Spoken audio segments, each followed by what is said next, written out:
Hi everybody. Quite fast for the next video from the last, since the last video is yesterday. So yeah, hi, good morning, good afternoon, good evening, hi y'all. Today is just 26th of May 2024. Yeah, just a lovely Sunday. So yeah, yesterday we just a little bit sidetracked. Yesterday there was a very heavy rain in my city, and in yesterday night. So this morning, many roads were closed, or a lot of debris was scattered across the roads. Trees, majority are trees that fell down. Zinc roof, metal sheet roof were on the roads and so forth. It was a torrential rain with a very dangerous wind velocity. So a lot of things were damaged yesterday night, and this morning a lot of roads were affected. But anyway, the city, uh, the city council has actually mobilized it since yesterday night to clean up the major roads to make sure there's no interruption for this lovely weekend, of a beautiful Sunday. Of course, again, it's another Sunday, so which means that is a regular visit to a flea market. Well, so-called flea market, but I think it's getting more permanent place to go to for meeting up with fellow, collectors, banknote collectors, coin collectors, all the numismatic collectors, and the dealers for across the city, coming to one place to share and sell their whatever notes they have, or whatever items they have. So it's pretty much, to me, is getting a little bit more window shopping. We don't know, sometimes they have special products, special new items that I might miss to get it. If I don't go one day, probably they have it, and then the next weekend they don't have it, and they just tell me the story that yeah, last weekend there was some people come and bought the entire lot just because it's a rare product, and suddenly it just sold out instantly. Yeah, it does get into such a manner. So when I have a so-called available cash and available time, I would try to attempt to go and have walk over there, and look and have a conversation and so forth, and etc. So yeah, today was quite a slow and steady event, I would say. Nothing much. So yeah, well, when I was walking the flea market, there's not much of new item today. This week there was not much, but I did come across, in my mind, it just clicks me, is a banknote from South Sudan, and that is what I've actually purchased because, uh, thinking about it, hey, I have few of the South Sudan notes. I literally had all the denominations from, except for the three small denomination, which is the 5, 10, and 25, if I'm not mistaken. Pastir, the smaller denominations for South Sudan. Then after that, other than that small, I have from 1 Sudanese pound to 1,000 South Sudanese pound.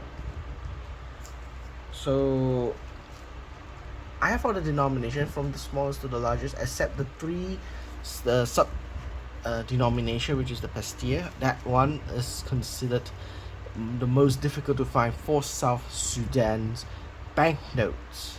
Among all the banknotes, the pastia, the sub-denomination, sub-units, the Pasteur is much more difficult to find. There are 3 notes for that, and currently in the catalog book from the PICK is uncirculated is worth about $20 each of them, regardless what are their denomination. Each of them is roughly around $20.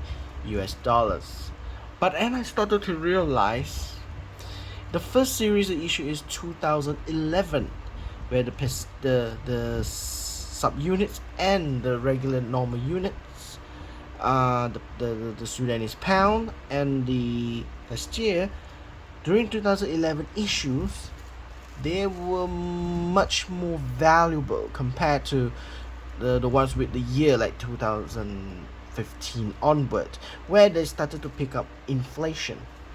Yeah, they started to pick up inflation, and the value of their currency actually dropped. It makes them created banknotes that is like 500, 1,000 Sudanese pound banknote, which literally does not exist in 2011. The largest denomination in 2011, their first series, is until 100 Sudanese pound. So it just gave me a click when I looked through the catalog, and I say, hey, I had all those with the year, but I don't have the 2011. So today I just had a target that go in to find South Sudanese 2011 series, and I just managed to only found one seller had the ones that I'm looking for. Is this 5 South Sudanese pound. Now, how do we know this is the and he sells it uncirculated at 25 ringgit. Yeah, it sold for 25 ringgit. Now, let me zoom in there a little bit so you can see when I'm comfortable. So, yeah, pretty much it's the same as the ones that I printed in 2015 and 2017 onwards. Now, how do we identify that this note is printed on the first series, which is 2011? The only way at this moment of time that we can find is the banknote doesn't have the year. It's just blank like this. Just blank. It's just a print of the banknote without the year. Of course, the governor and the minister of finance are the same. They have not changed in 2015 and 2017, so they have continuous. So it's not able. So I could say that the signature were not able to detect.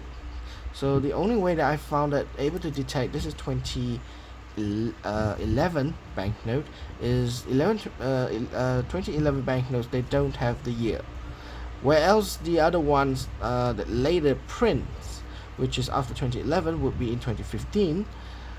They were actually written here 2015 and then 2017, and those banknotes were more widely available. They actually worth $1, $2. That's it. Now, this one in the catalog book is worth $8.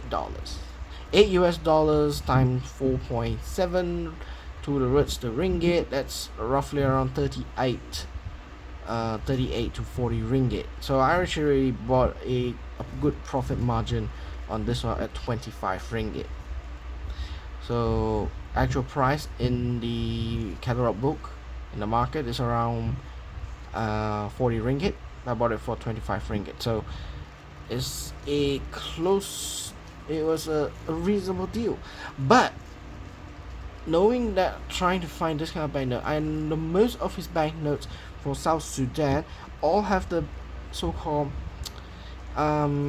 year written on it. This is the only notes that he had is written with none. There's no date. There's no year included. So that is how I indicated that this is printed on 2011. So knowing that is a lucky find, I would say. It is a lucky find. Of course, some places like other places like probably like in eBay or online auction, even online auction, I didn't find this note. It was quite difficult. So what are the odds on finding this. So it gives me a little bit more encouraging today to find this note.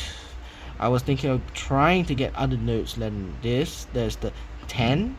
There is also the 20. There is also the 20. A bit unique about a fact about South Sudan banknotes. In 2011, they don't have 20 South Sudanese pound. What they had was 25 South Sudanese pound. On the 2011 print is 25 pounds, and then when subsequently they printed later, like with the one with the year, they changed the denomination from 25 pounds to 20 pounds. Of course, 25 pounds looks very odd, but I understand what they're trying to do on the banknote. They want to go from 1, 5, 10, 25, 50. I mean, reaching each denomination going half or double before and after the banknotes. But 25 denomination for 25 is quite awkward, and is, regardless, I would say, is economically very not viable, especially when you're doing transaction at tear wear and so forth. For the bank to reprint the 25 is impractical. It costs a little bit more extra for them to print those kind of banknotes.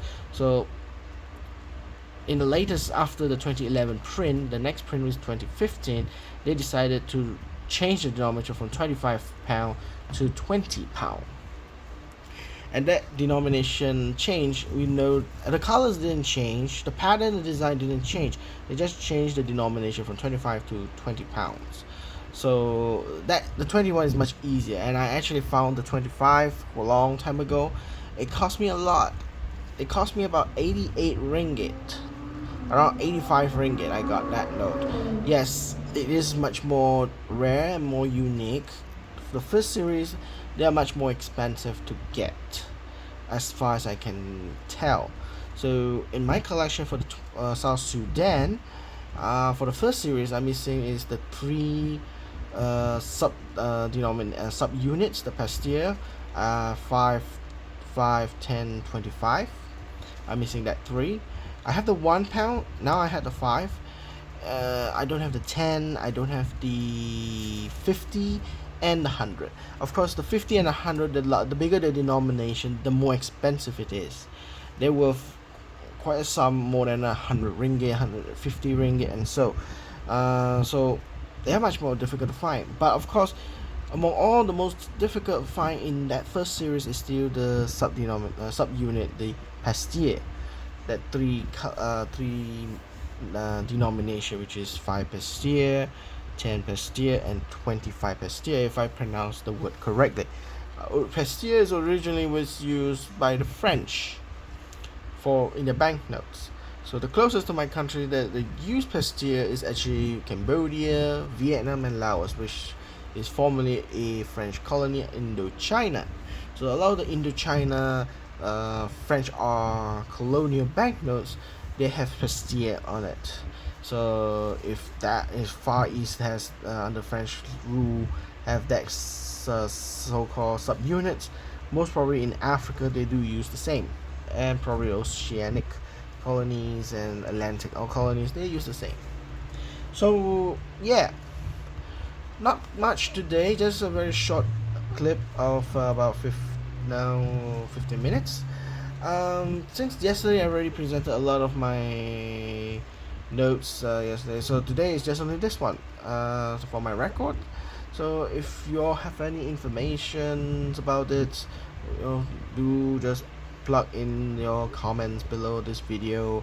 If you like this video, if you want to see my next video getting a notification, please subscribe, please like this to increase its view if you want to help, I would say. Again, these videos are all not, it's basically for my personal records, nothing more, nothing less, but I am willing to share my collections in my video to the world. No harm done from there for me, actually. Alright, And other additional information for me personally, yesterday I talked about the Chinese 1960 one jiao banknote, the red color one.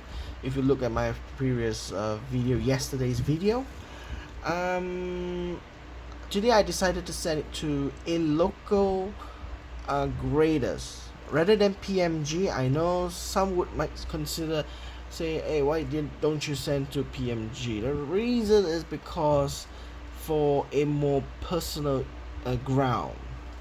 I've already sent a couple of notes already that I mentioned 2 videos back for PMG grading, and I look at this banknote. It is not so worth it to grade it because there's a lot of folds, a lot of crumples there. It's not worth the money to send it over there, and for a small banknote the value is not much. So I was thinking send it local, so I make a decision that is a little bit different, and I think it would return that note towards me much more quicker than the PMG, since it's done locally. Cost wise it will be much cheaper, of course, so that's one of the reason why I sent, because I already sent a couple of notes for PMG. It's gonna cost me a bonk on that, so I can't keep sending all my notes to PMG. I would be having problem financially, so I decided to send this one specifically. Since I don't think I'm going to find another banknote of this one, I'm going to keep it as my personal banknote. So I'm going to do a local DQG grading. Now, as I said before, in Malaysia there are 2 major local graders: the MDC, which stands for Money Demand Collection, and the other one is TQG. Yeah, I forgot what's the name. TQG's full name. Top quality guarantee, if I'm not mistaken. Top quality guarantee. So moving either to MDC or TQG. The TQG, I noticed that in Europe, in Australia, and in China were much more recognized, also almost similar to PMG. So at least a local grader, that is one graders company, one of the grader company is actually recognized in overseas. So it's easier if I need emergency money or what, I need to sell it. At least it is recognized in other countries other than in Malaysia. Compared to MDC, MDC is not so recognized by other countries, so the value you're going to get back in return is much more lower, because the question is, this company is never heard of, this MDC is never heard of, is it trustworthy, are they grading correctly, are they grading at a much more up to standard, so there's a lot of doubt in there, and regardless in that doubt, so people try to rely back to those that they understand or trusted. So one of the global ones, no matter where you are, PMG is still the best ones that if you want to do quick fast transaction across the world, and it's recognized across the world. The other one is PCGS, but PCGS, a lot of people believe that PCGS is specialized only in good coin experts. They are coin experts rather than banknotes. So banknotes, they still go to PMG, is the only one that in the world that recognizes in auction and so forth, blah blah blah. So yeah, of course, different view, different opinions. Of course, everyone has his own opinion, and this is from my observation through the eyes of investment. Not just one person, but variety of people, and most of their mindset is what I have just said. PMG, easy, snap, they recognize it, it's genuine, I'll just buy it as it is worth its value of its market value. Then you look at PCGS, they're good at coin grading, but banknote I think is a little bit weaker than PMG. Some people say like that, and the other ones like TQG is I recognize it. I know it's in Malaysia, but it's not so recognized, but it's still relevant. Knowing that some of those employers, the graders are former PMG graders, so yeah, could be a bit more recognized. And of course, MDC is a local one. You use it to grade rather than investing, but just to encapsulate, grade it, to seal that banknote from its condition so that you won't get damaged. I think that would be the idea. So some people have those kind of ideas. Some people had a different point of view. I respect everybody's point of view. No one is right. No one is wrong. It only depend on confidence. Like gold, like precious metal. The world recognizes gold, so the material for gold price is very high per ounce compared to copper, compared to aluminium, because of the quantity and the trust. You want to talk about trust? Cryptocurrency, fiat money in the economic world relies on trust, not hope, but trust, and being confident of that product makes it valuable, makes it as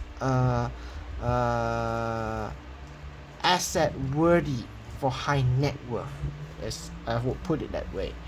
So it's the same thing. Different brand has different confidence. The better the confidence of the product or the graders of the company, the name you're buying because the name, the is easier access. That is the reward. The less confident of it, you get less access network to the world. Rather, it will be used for your own personal consumption. All right. So, I mean, that's all I have to say for today. And till next time, I would say thank you very much for viewing, and I hope to see you next time again in this next video. Alright, bye.